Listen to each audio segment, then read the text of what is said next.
주님이 매맞고 능력 당하실 때 나 어찌할 줄 몰랐으며 주님이 채찍으로 맞으실 때 내 눈에 눈물이 고여 흐르며 주님이 못 박힐 때 내가 흔들리며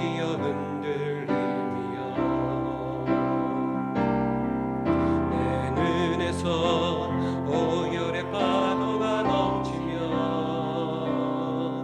나의 마음 걷잡을 수 없어라.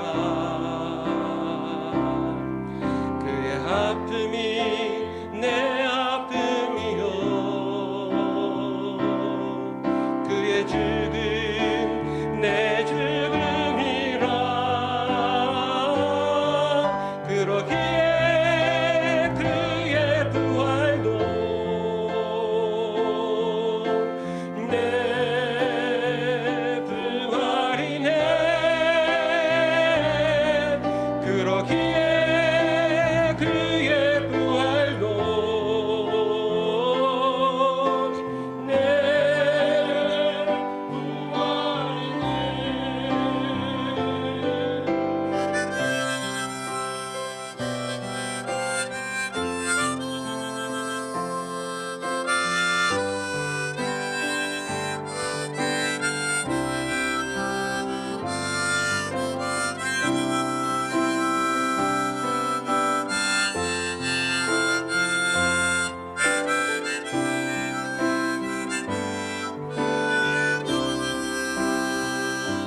주님이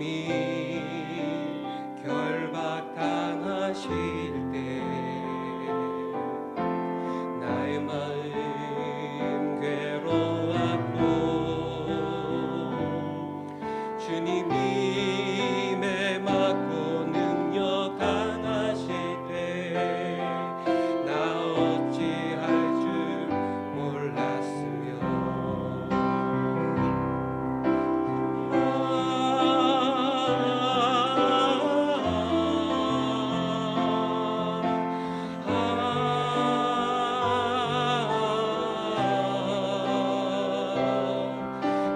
주님이 못 박힐 때 내가 흔들리며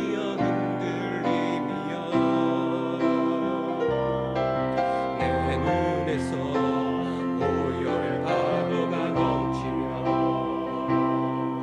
나의 마음 걷잡을 수 없어라.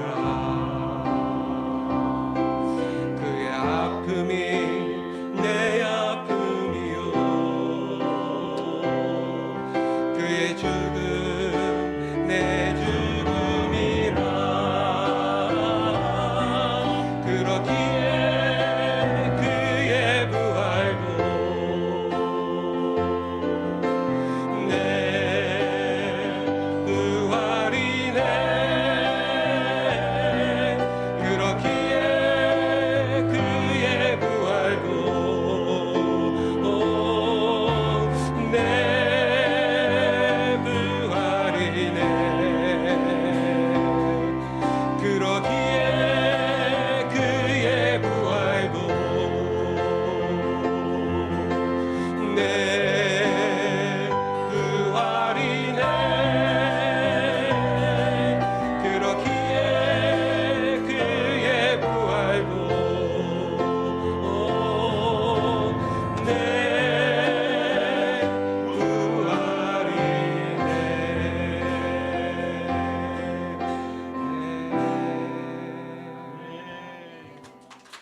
아멘. 자, 오늘 제목은 믿는 자가 되라라는 제목으로 하나님 말씀 증거하겠습니다. 우리 주님의 부활은 주님의 부활만이 아닌 저와 여러분의 부활입니다. 아까 우리 가사에 그 찬양이 있더라고요. 그러기에 주의 부활도 내 부활이니. 주님의 부활은 내 부활입니다. 주님의 승리는 내 승리입니다. 따라서 부활은 설명이 아닙니다. 변증이 아닙니다. 가설이 아닙니다. 부활은 실화입니다. 부활은 실제입니다. 부활은 실상입니다. 그러므로 부활은 변증이나 또한 설득 자체가 아닌 부활은 선포하는 것입니다. 오늘 새벽에도 고린도 교회는 교회를 다닙니다. 그리고 예수님을 믿습니다. 바울을 통해 그들이 성도가 되었습니다. 하지만 이단들이나 여러 거짓 교사들이 들어와 그들의 마음을 흔들어 놓을 때 그들에게 부활의 신앙이 이제 삭제가 되고 부활의 신앙을 그들이 이제 흔들리게 되었던 것입니다. 그래서 신앙생활에서 가장 중요한 것은 부활입니다. 여러분, 부활이 무너지면 다 무너집니다. 하지만 부활을 믿으면 여러분 모두 살아납니다. 모두 살아납니다. 무엇이죠? 부활을 믿으면 교회를 다닐 수 있습니다. 종교생활 할 수 있습니다. 신앙생활 할 수 있습니다. 근데 그가 부활의 신앙이 없고 부활의 믿음이 없고 부활의 소식이 없다면 언젠가는 흔들립니다. 그리고 오늘 고린도전서 15장에 17절은 말합니다. 부활을 믿지 않으면 여전히 죄 가운데 있을 것이다. 그리고 고린도전서 15장 19절에 보면 부활을 믿지 않으면 너희는 더욱 불쌍한 자다라고 말하고 있습니다. 때문에 우리가 부활을 믿지 못하고 다니는 신앙생활은 모두가 헛것입니다. 의미가 없습니다. 저와 여러분 부활을 믿으시기 바랍니다. 우리 예수님은 무덤은 있지만 그러나 그 무덤은 빈 무덤이셨습니다. 예수님의 시신은 우리 전사님이 기도하신 것처럼 아무리 큰 돌이 가로막고 있는다 할지라도 우리 주님을 묶어놓을 수, 가둬놓을 수 없습니다.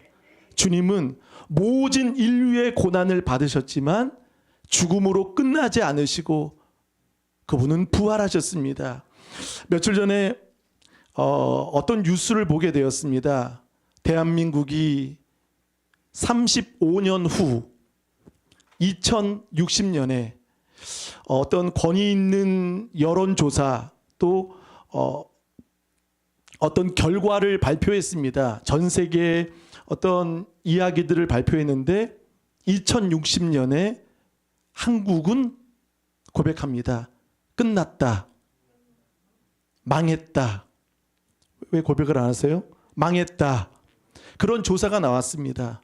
근데 많은 사람들이 그것을 항의하지 않고 수긍할 수밖에 없는 것은 인구 감소, 기후, 저출산, 집값, 청소년들의, 청년들의 또 결혼 문제, 또 사교육 문제 등등 35년 후에는 이제 모두가 고령화합니다.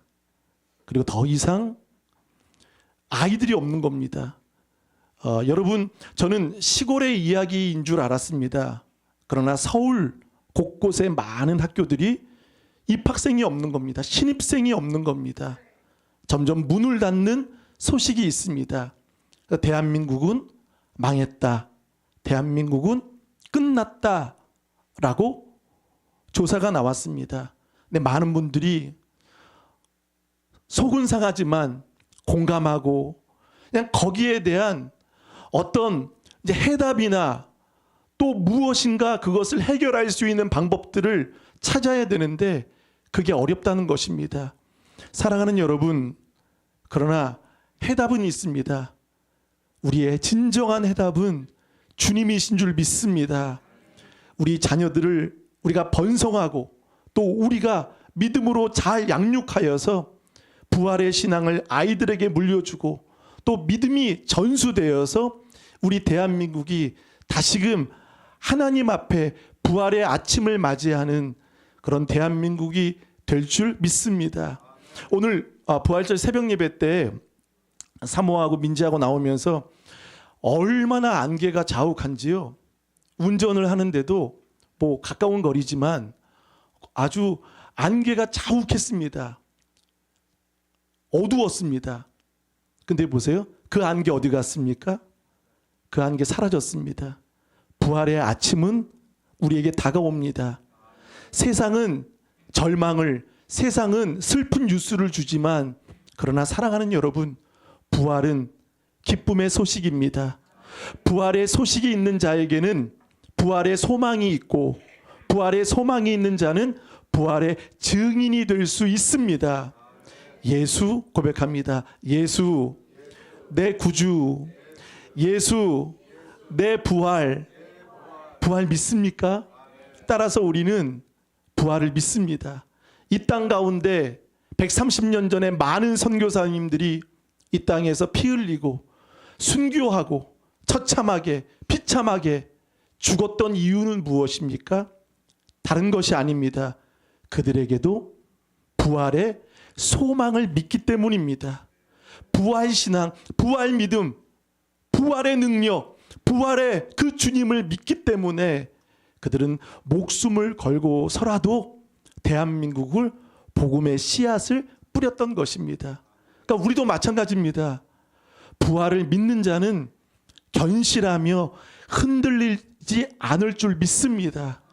우리 대한민국, 아니 우리 좋은 교회 성도님들이요, 흔들리지 않길 바라겠습니다. 굳건히 복음 안에 서시길 바라겠습니다. 그것은 부활의 믿음입니다.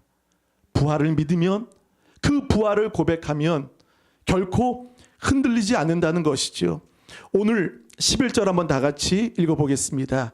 시작. 마리아는 무덤 밖에 서서 울고 있더니 울면서 구부려 무덤 안을 들여다보니.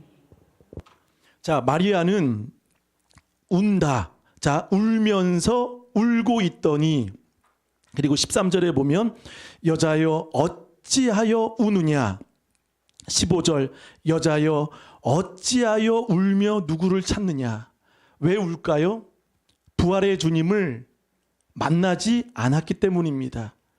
여전히 이 여인은 예수님의 무덤 앞에 시신을 이제 마지막으로 정리하고 시신을 보기 위해 찾았지만 시신이 보이지 않는 겁니다. 그래서 무덤 11절에 보면 무덤 밖에, 그리고 11절에 보면 무덤 안을, 밖이나 안을 보아도 여인이 할 수 있는 것은 우는 것밖에 없는 거예요. 그러니까 이 여인은 이런 거죠.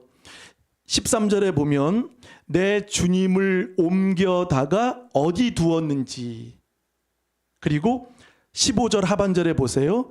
당신이 옮겼거든 어디 두었는지, 그리고 20장 2절 하반절에 무덤에서 가져다가 어디 두었는지. 그러니까 시신을 찾습니다. 여러분, 우리는 시신을 찾는 자가 아니라 부활의 주님을 만나는 자입니다. 아멘. 그러니까 이 여인은 시신만 찾다가 우는 겁니다. 무덤 밖에서도 무덤 안에서도 이 여인은 그저 울 수밖에 없습니다. 시신을 어디 두었는지, 어디 옮겼는지, 시신이 어디 갔는지 그 걱정밖에 없는 겁니다. 근데 여러분 보세요. 12절 흰옷 입은 두 천사가 예수의 시체에 누웠던 곳에 하나는 머리편에 하나는 발편에 앉았더라. 여러분, 예수님은 십자가 두 강도 사이에 죽으셨습니다.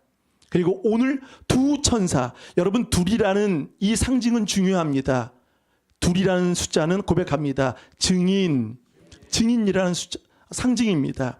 그래서 두 강도 사이에 죽으셨던 그분이 두 천사, 비록 시신은 없지만 두 천사를 통해 13절은 말합니다.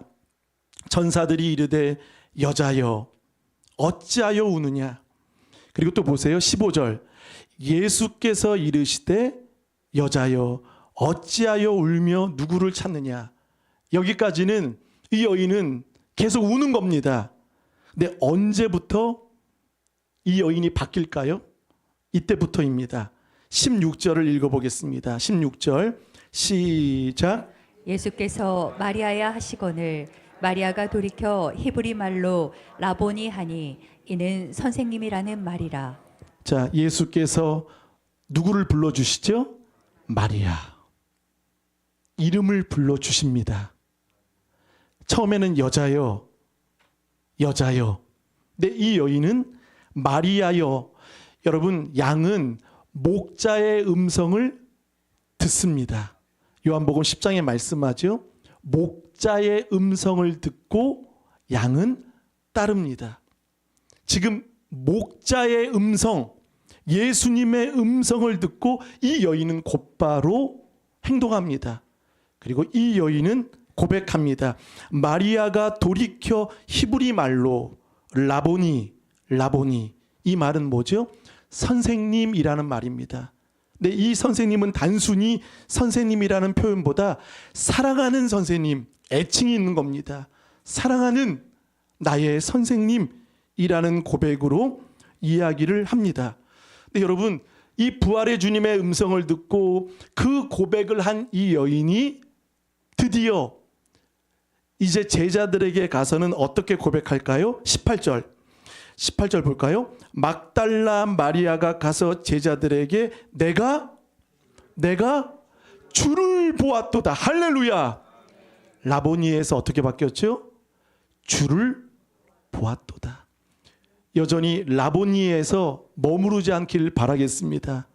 이 여인은 실상 체험이 된 겁니다. 부활의 주님을 만나고 나서 여러분, 부활의 첫 만난 증인이 누굽니까? 여인입니다. 사실 이 당시에 여인들의 증인, 여인들을 증인으로 삼지 않습니다. 여인들이 아무리 이야기해도 여러분, 이 당시에는요, 인정해 주지 않습니다.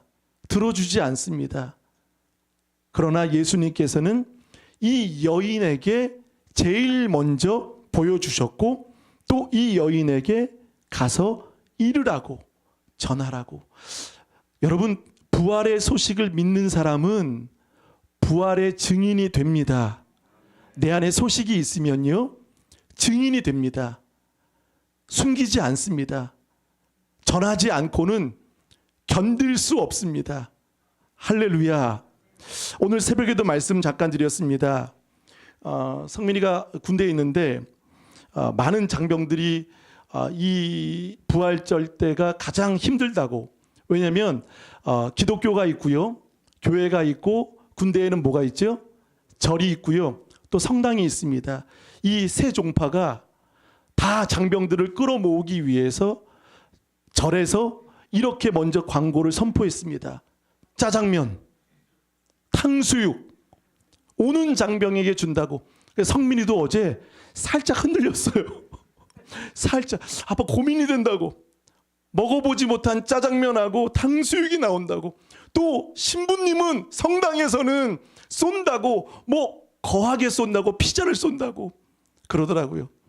근데 교회에서는 뭐를 줍니까? 뭐 초코파이인가 봐요. 모르겠어요. 그래도 교회에서 찬양 인도를 한다고 그렇게 말하더라고요. 여러분, 우리가 신앙생활 할 때 그렇습니다. 장병들은 또 먹을 거에 따라서 이쪽에도 가고 저쪽에도 가고 흔들릴 수 있습니다. 여러분, 장병들만의 문제입니까? 우리는 어떻습니까? 어디에서 무엇을 준다, 어디에서 나에게 유익이 된다, 또 내게 중요한 일이다. 그럼 여러분, 거기에 넘어가거나 거기에 우리 마음이 흔들리지 않겠습니까? 사랑하는 여러분, 그러나 오늘 기대하십시오. 오늘 점심 탕수육입니다. 탕수육 나옵니다. 성민이께서 오늘 일로 왔으면 좋겠는데 그런 마음이 살짝 들었습니다. 자, 이 여자는 어찌하여, 그리고 또 보세요. 15절에 보면 예수님을 부활의 주님으로 만나지 못했을 때는 그가 누구인 줄, 15절, 동산지기인 줄 알고. 여전히 오해하는 겁니다. 착각하는 겁니다. 잘 모르는 거죠. 그런데 이제 실제 주님의 목자의 음성을 듣고 라보니, 그러면서 이 여인은 그 부활의 주님을 만나고 나서 얼마나 감사하고 감격스러운지 17절 볼까요? 예수께서 이르시되 나를 그러니까 이 여인이 지금 붙들려고 했던 거죠. 붙들려고 예수님께 달려들려고 얼마나 감격스러운지 달려들려고 할 때 말씀하십니다. 나를 붙들지 말라. 왜냐하면 예수님의 몸은 이제 부활체가 되신 거죠. 그래서 성경은 말합니다. 내가 아직 아버지께로 올라가지 아니하였노라. 여러분, 이 해석만 끝납니까? 저는 더 한 가지가 있다고 생각합니다. 물론 예수님은 부활체이셔서 예수님을 만져서는 안 됩니다. 근데 중요한 것은 나를 붙들지 말라. 그러면서 준비하면서 이런 마음이 들었습니다. 한번 고백합니다. 더 시급한 일이 있다. 나를 붙드는 것보다 더 시급한 일이 있다. 더 중요한 일이 있다. 그것은 무엇입니까? 너는 17절 너는 내 형제들에게 가서 이르되 내가 내 아버지 곧 너희 아버지 내 하나님 곧 너희 하나님께로 올라간다 하라. 여기서 중요한 단어가 뭐죠? 내 형제에게 가서 이르는, 전하는, 부활의 증인, 부활의 소식을 전하는 자 되라고 말씀하시는 겁니다. 아멘이십니까? 이르는, 가서 이르는. 그래서 이 여인은 18절 하반절에 보면 이렇게 말씀하셨다. 이르니라. 부활이 내 안에 있고 부활의 소망이 내 안에 있는데 우리는 이르지 않습니다. 전하지 않습니다. 내 안에서 가만히 머물러 있다면 그것은 부활의 능력을 모르는 겁니다. 때문에 예수님께서는 나를 붙들지 말라, 부활체이시기 때문이기도 하지만 이 여인에게 더 중요하고 더 시급하고 나를 만난 그 이유를, 목적을 이 여인에게 말씀해 주시는 겁니다. 가서 이르되. 여러분, 이 부활의 소식이 전하는 저와 여러분 되시길 간절히 바라겠습니다. 우리 18절 한번 다 같이 읽어보겠습니다. 시작. 막달라 마리아가 가서 제자들에게 내가 주를 보았다 하고 또 주께서 자기에게 이렇게 말씀하셨다 이르니라. 내가 주를 보았다. 한번 고백합니다. 내가 주를 보았다. 아멘. 내가 주를 보았다. 그리고 전하죠. 19절 이날 곧 안식 후 첫날 저녁 때 제자들이 유대인들을 두려워하여, 제자들은 두려워합니다. 유대인들의 시선과 그들의 다가오는 핍박 속에 그들은 무엇을 했지요? 문을 19절에 보면 모인 곳의 문들을 닫았습니다. 그러니까 두려운 거죠. 무서운 겁니다. 근데 보세요. 예수께서 오사 가운데 서서 이르시되 너희에게 무엇이 있을지어다 평강을 주십니다. 우리 예수님은 두려워하는 자에게 평강을 주십니다. 그리고 찾아오십니다. 그것도 몇 차례 오시죠? 오늘 부활의 주님께서는 3번 오십니다. 19절 예수께서 오사 가운데 서서 이르시되 너희에게 평강이 있을지어다. 또 21절 예수께서 또 이르시되 너희에게 평강이 있을지어다. 근데 여러분, 문은 닫혔습니다. 문을 잠궈버렸습니다. 근데 예수님의 몸은 부활체로 시공간의 제약을 받지 않으시고 이제는 그들 안으로 들어가셔서 가장 두려워하는 그들에게 너희에게 평강이 있을지어다. 세상이 주는 것이 아닌 하나님이 주시는 평강을 주신 것이죠. 그러면서 제자들에게 20절 이 말씀을 하시고 손과 옆구리, 못자국 그리고 창자국 보이시니 제자들이 주를 보고 어떻게 되더라? 기뻐하더라. 할렐루야. 부활의 주님을 만났습니다. 우리도 만났습니다. 자, 그러면서 21절 예수께서 또 이르시되 너희에게 평강이 있을지어다. 아버지께서 나를 보내신 것 같이 나도 너희를 보내노라. 그러니까 부활은 소식을 전하는 그 증거가 되어야 됩니다. 여러분, 안 믿는 가족들, 자녀들에게 부활의 소식을 전하시길 축원합니다. 나도 너희를 보내노라. 보낸다는 것은 파송입니다. 부활을 믿는 자는, 부활을 받은 자는 부활을 전하는 자가 되어야 합니다. 오늘 새벽에도 말씀하셨습니다. 바울은 복음을 받은 자는 복음을 전하는 자요, 들은 자는 복음에 굳게 서는 자라라고 말씀하셨습니다. 그리고 22절은 이렇게 말합니다. 이 말씀을 하시고 그들을 향하사 숨을 내쉬며 이르시되 자, 무엇을 받으라? 성령을 받으라. 마치 창세기 2장 7절에 흙으로 사람을 지으시고 그 코에 생기를 불어 넣으시니 사람이 생명이 된지라. 다시금 제자로, 사명자로, 하나님의 일꾼으로, 재창조, 성령으로. 예수님께서는 우리에게 그냥 일만 맡기시는 것이 아닙니다. 성령을 받으라라는 말은 뭐죠? 혼자 일하는 게 아닙니다.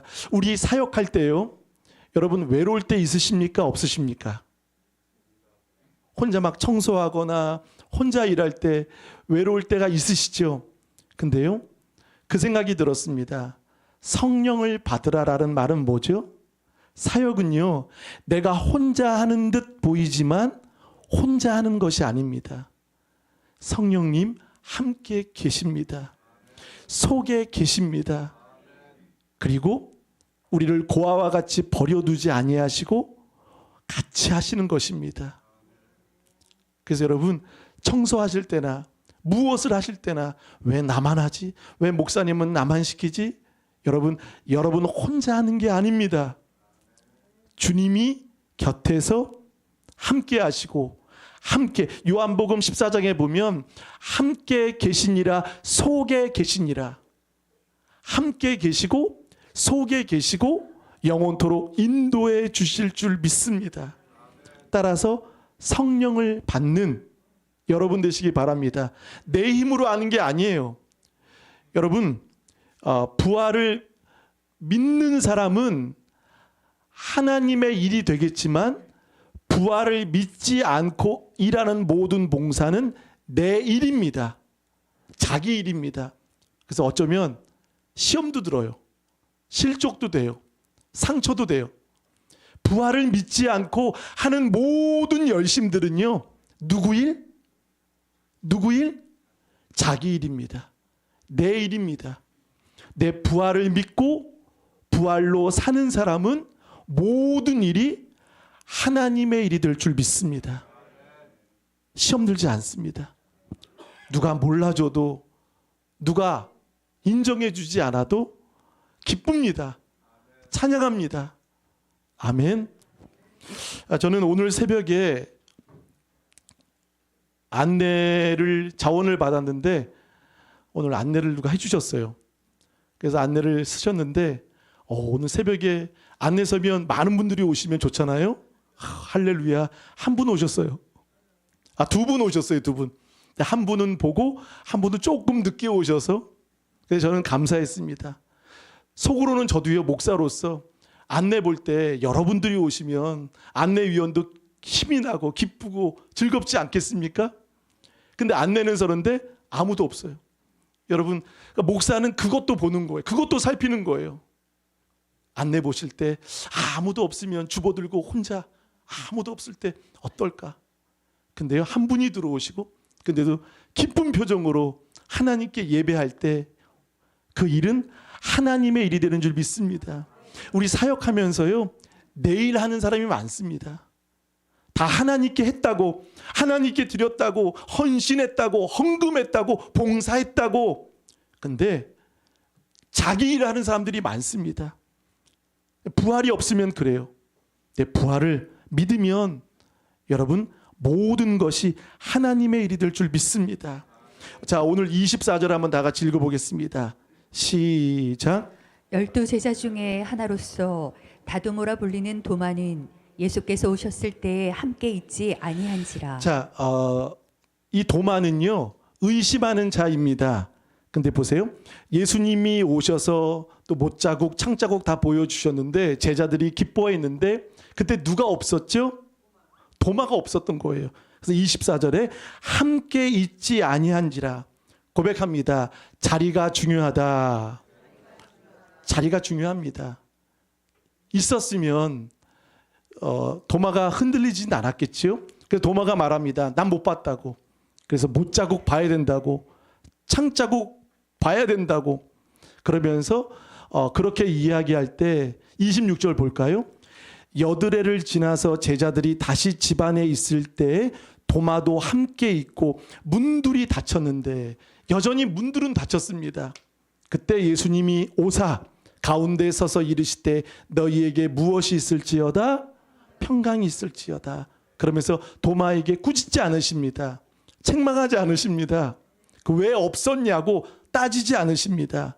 그리고 도마에게 그 믿음이 다시금 회복되도록 그를 끝까지 책임져 주시고 챙겨 주시는 것을 볼 수 있습니다. 내 손을 내밀어 내 옆구리에 넣어보라. 그리하여 믿음 없는 자가 되지 말고 무엇이 되라? 믿는 자가 되라. 그러니까 도마가 그 부활의 주님을 만나고 나서 여러분 완전히 달라졌습니다. 28절 도마가 대답하여 이르되 나의 주님이시요 나의 하나님. 자, 제자들은 나의 주님까지는 인정했는데 오늘 도마는 더 바른 고백, 더 옳은 고백, 더 하나님이 기뻐하시는 고백을 드립니다. 무엇이죠? 나의 주님이시요 나의 하나님이십니다. 아멘. 여러분 이 고백이 여러분에게도 있길 바라겠습니다. 보지 못하고 믿는 자들은 복되도다. 따라서 부활은 여러분 우리가 죽고 나서 부활을 경험하는 것이 아니라 오늘 이 현재성 지금 부활을 여러분 누리시고 여러분 그런 은혜가 여러분에게 있길 간절히 바라겠습니다. 오늘 누리십시오. 오늘 여러분의 부활이 되시길 주님의 이름으로 축복합니다. 자, 우리 한번 읽어보겠습니다. 사도행전 2장 한번 보실까요? 앞에 2장 1절에서 4절. 사도행전 2장 1절에서 4절. 요한복음 뒤에 있습니다. 우리 한 절 한 절 읽겠습니다. 사도행전 2장 1절에서 4절. 오순절 날이 이미 이름에 그들이 다 같이 한 곳에 모였더니 호련히 하늘로부터 급하고 강한 바람 같은 소리가 있어 그들이 앉은 온 집에 가득하며 마치 불의 혀처럼 갈라지는 것들이 그들에게 모여 각 사람 위에 하나씩 임하여 있더니 그들이 다 성령의 충만함을 받고 성령이 말하게 하심을 따라 다른 언어들로 말하기를 시작하니라. 아멘. 자, 성령을 받으라 하고 곧바로 오신 것이 아니라 기다리라, 모여라, 그리고 기도하라. 전심으로 기다릴 때 성령님께서는 충만하게 임하신 줄 믿습니다. 그래서 부활절을 통해서 사랑하는 여러분, 우리가 슬픔도 주님을 만나면 슬픔은 기쁨으로 바뀌게 될 것입니다. 그리고 육체의 연약함도 온전히 회복되는 우리 좋은 가족 되시길 주님의 이름으로 축복합니다. 여러분 생기부 아십니까? 학교 우리 학생들에게는 생기부가 중요하죠. 우리에게도 생기부가 있습니다. 영적 생기부가 있습니다. 따라서 바울은 갈라디아서 6장 17절에 내 몸에 예수의 흔적이 있노라. 상흔이 있노라. 상흔, 흔적, 고난이 있고 상처가 있다. 근데 그 생기부, 영적 생기부에 여러분 바울은 얼마나 주님이 써주셨겠습니까? 저는 우리 좋은 가족 모두에게 영적 생기부에 우리 주님이 빼곡히 또 여러분들의 간증을 여러분들에게 그 모든 믿음의 이야기들을 주님이 다 기록해 주실 줄 믿습니다. 천국에 올라갔는데 생기부에 아무것도 없어요. 빈 칸이에요. 빈 칸. 그럼 여러분 얼마나 허무합니까? 아무것도 없어요. 그리고 심지어 뭐 퇴학 뭐 이러면 여러분 얼마나 마음이 상하겠습니까? 우리 영적 생기부에 여러분의 고난도, 아픔도, 질병도, 눈물도 오히려 기도로 또 전도로 믿음으로 승화시켜서 주님이 합하게 인정하시고 또 여러분을 또 기뻐하시는 그런 영적 생기부가 되시길 주님의 이름으로 축복합니다. 예수님의 죽음은 끝나지 않으셨습니다. 사망 권세 깨뜨리시고 부활하심으로 이제는 예수 그리스도의 부활이 내 소망과 내 부활로 오늘 여러분 매 주일마다 여러분의 일생이 늘 부활의 기쁨이 넘치시길 주님의 이름으로 축복합니다. 할렐루야. 이 시간 우리 찬양 드리겠습니다.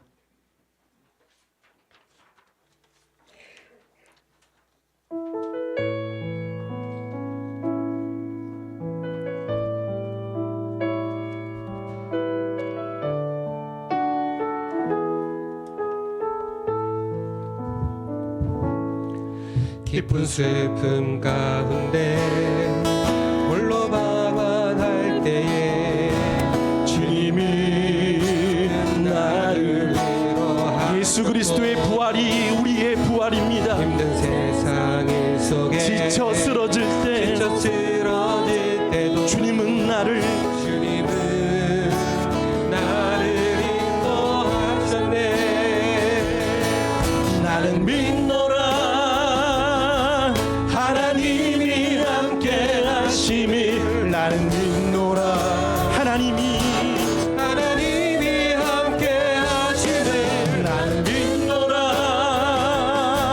하나님이 나와 함께 하심이 나는 믿노라 깊은 수렁 속에서 혼자 울부짖을 때 주님은 나를 건져내셨고 죄악된 세상을 다시 달려갈 때도 주님은 돌아오라 하셨네. 난 믿노라 하나님이 함께 하심이 난 믿노라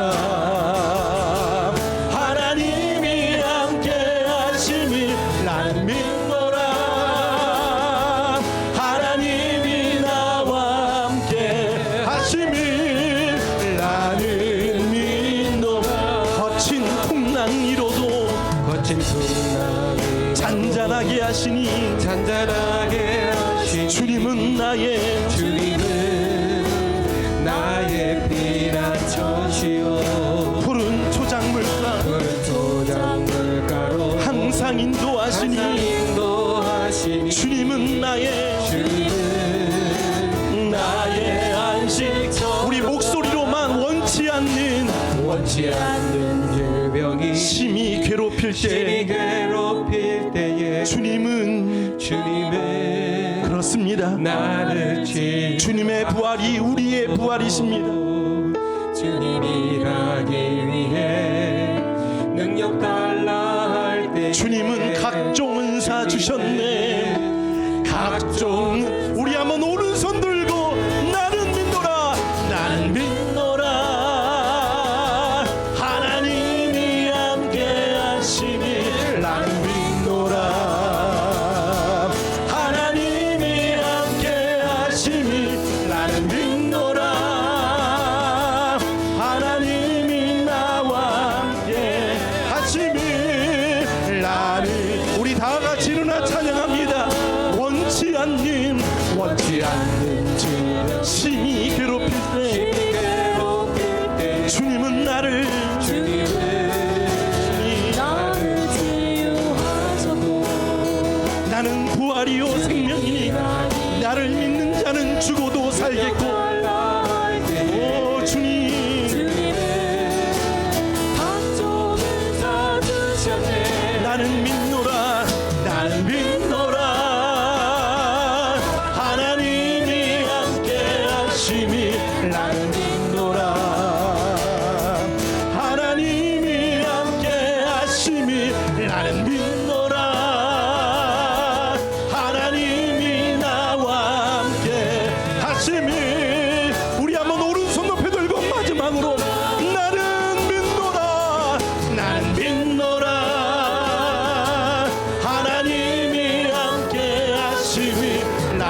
사랑의 주님, 죽음을 깨뜨리시고 무덤을 빈 무덤으로 만드시고 사망 권세를 끊으셨고